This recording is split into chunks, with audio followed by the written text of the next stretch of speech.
کرسٹا Rodrigues نے cancer کے مرض میں مبتلا ہونے کے بعد ایک تحریر لکھی۔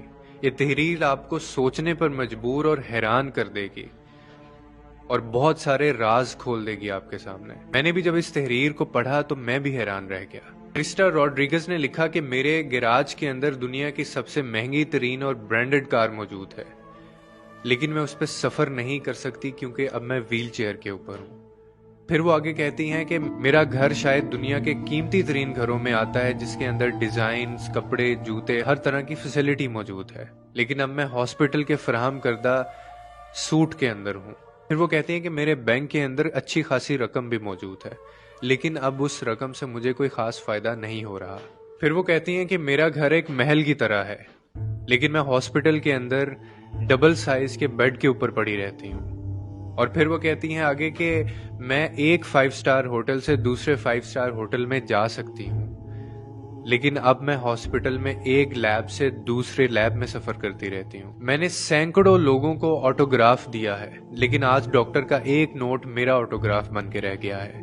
پھر وہ کہتی ہیں کہ میرے بالوں کو سجانے کے لیے میرے پاس 7 سے 8 بیوٹیشنز موجود تھیں، لیکن آج میرے سر پہ ایک بھی بال موجود نہیں ہے۔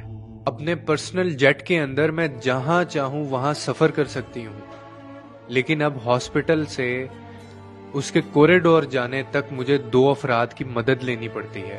اور پھر وہ کہتی ہیں کہ میں دنیا کی ہر وہ چیز خرید سکتی ہوں، کھا سکتی ہوں، لیکن اب ہسپتال کے اندر میری خوراک صرف 2 گولیاں اور ایک نمکین پانی سے زیادہ کچھ نہیں ہے۔ یہ گھر، یہ فرنیچر، یہ پیسہ، یہ دولت، یہ گاڑیاں، یہ برانڈز، یہ سوٹ، یہ ڈیزائنز اور شہرت، ان میں سے کوئی بھی میرے کام نہ آ سکا۔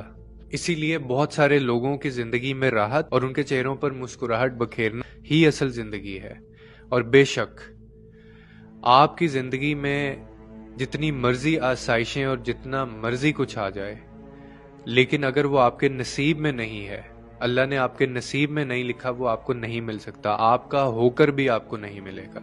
اور اسی لیے ہمیشہ دعا اپنی صحت کی کیا کریں، ہمیشہ دعا اپنے نصیب کی کیا کریں کہ جو چیزیں آپ کو ملی ہیں، جو خوشیاں آپ کو ملی ہیں، اللہ تعالیٰ وہ آپ کو نصیب بھی کرے، آپ کو وہ خوشیاں منانا نصیب بھی کرے۔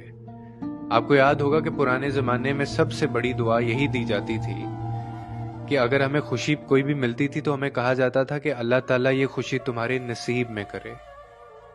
آج میں یہ تحریر پڑھ کر سمجھا ہوں کہ خوشیاں تو ہماری زندگی میں ہوتی ہیں، لیکن ہمارے نصیب میں نہیں ہوتی۔ اسی لیے ہمیں کیوں یہ دعا مانگنی چاہیے؟ بے شک سکون صرف اللہ کی ذات میں ہے، اور موت کے علاوہ کوئی حقیقت نہیں ہے۔